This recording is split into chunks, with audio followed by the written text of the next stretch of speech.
I'm so happy and proud that 2025 was a successful year. We have given many things to Karnataka, especially to Bengaluru, irrigation, investment, and whatever we had promised to the people of Karnataka, we have delivered.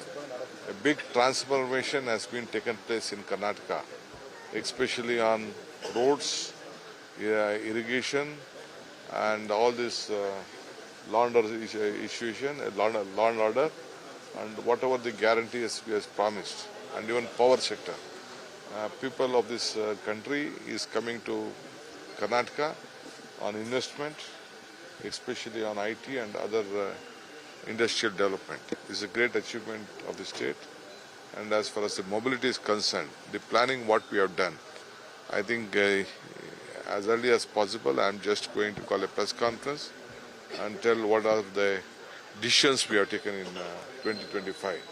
So I hope 26, many of them will be implemented, and a great success story ahead of Karnataka.